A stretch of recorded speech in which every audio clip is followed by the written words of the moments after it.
Bienvenidos a mi canal. En este vídeo os voy a hablar de la Guerra Civil Española.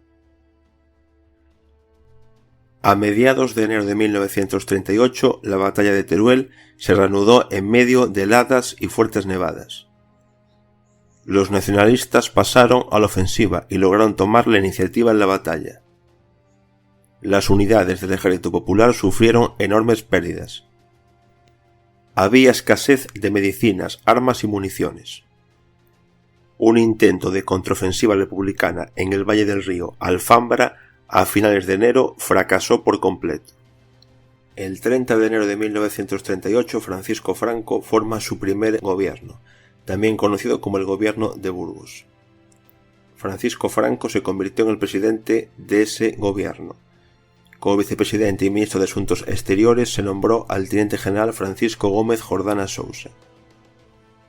Como ministro de Justicia se nombró a Tomás Rodríguez Arévalo, conde de Rodenzo, de ideología carlista. Como ministro de Defensa se nombró al general Fidel Dávila Arrondo. Como ministro de Hacienda se nombró al ingeniero monárquico alfonsino Andrés Amado Reigandau de Villabardet. Como ministro de Orden Público se nombró al general Severiano Martínez Anido. Como ministro de Interior se nombró al abogado falangista Ramón Serrano Súñer. Como ministro de Obras Públicas se nombró al ingeniero monárquico alfonsino Alfonso Peña Boeuf. Como ministro de Educación se nombró al editor y académico monárquico Pedro Sainz Rodríguez. Como ministro de Organización y Acción Sindical se nombró al ingeniero monárquico alfonsino Pedro González Bueno y Bocos. Como ministro de Industria y Comercio se nombró al marqués de Suances y militar español Juan Antonio Suances Fernández. Como ministro de Agricultura y secretario general del movimiento se nombró al abogado falangista Raimundo Fernández Cuesta y Merelo.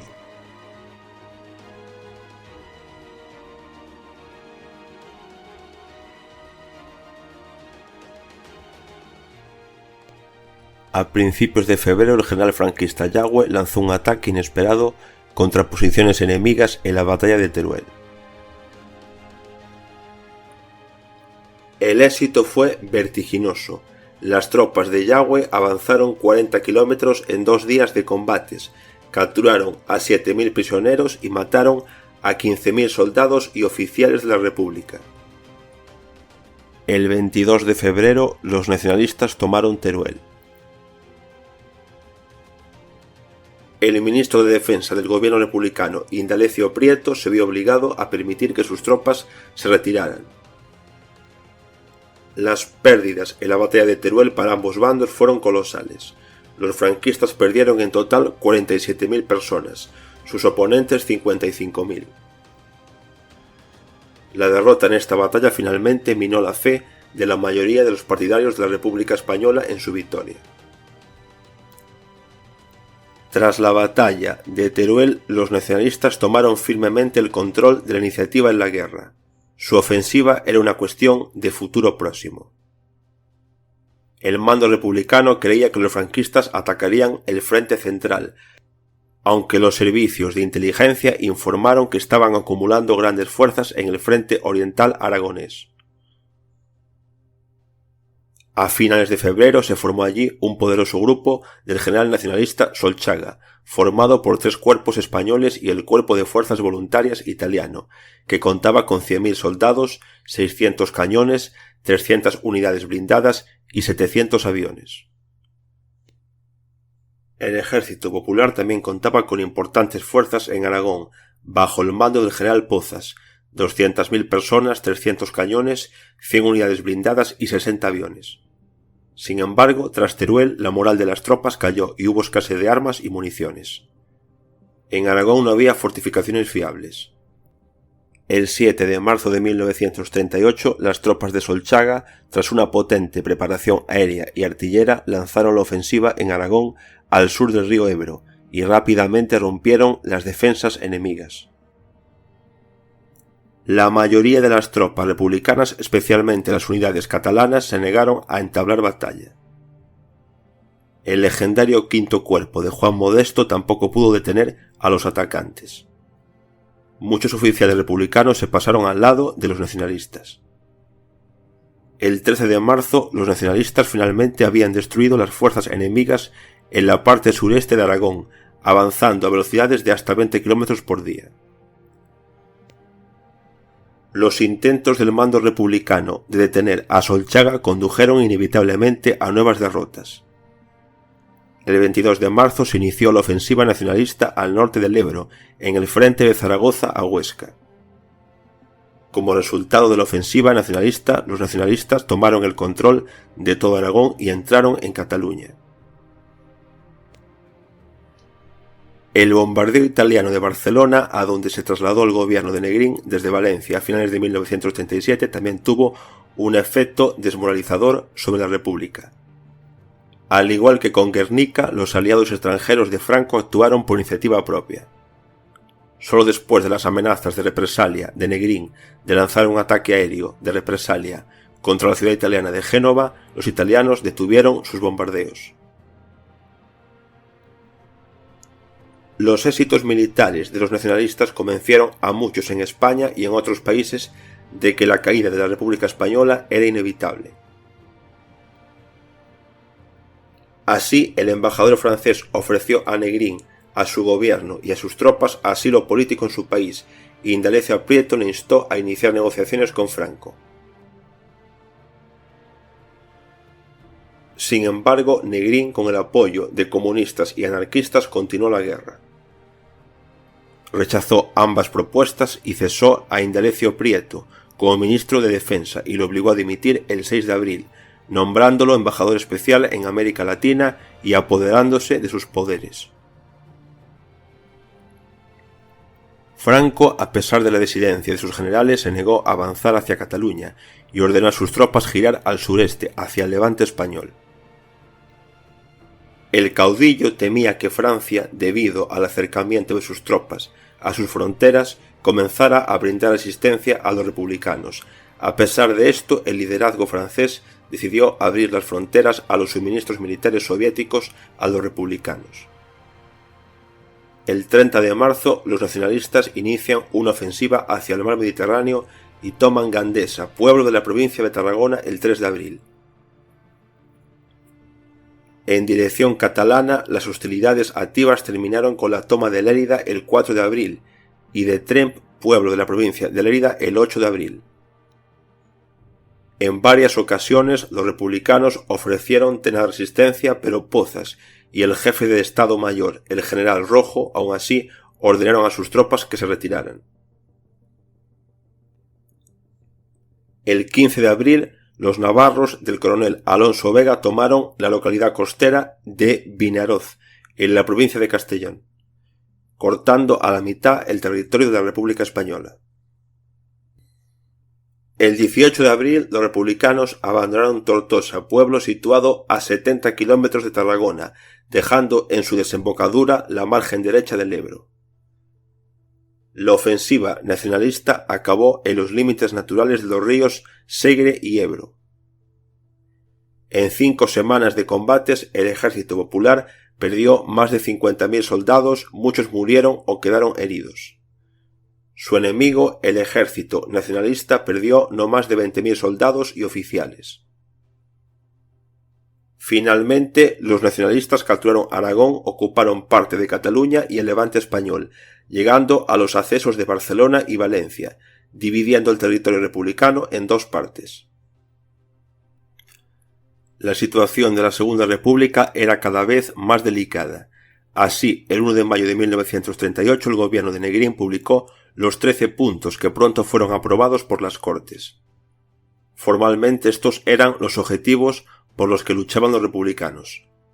Entre otras cosas incluía la soberanía e integridad de España, la democracia, la reforma agraria radical, la libertad de conciencia, la política exterior pacífica, la amnistía para todos los españoles dispuestos a participar en la restauración del país, etc.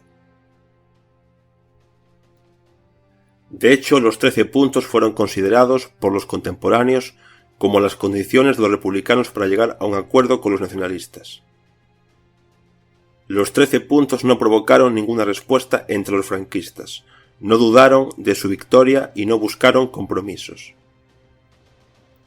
Es cierto que poco antes de la publicación de los 13 puntos, el general Juan Yagüe, en un banquete con motivo de una serie de éxitos militares, en un discurso público elogió al enemigo, llamó a los españoles a la reconciliación nacional y la liberación de su país de cualquier influencia extranjera.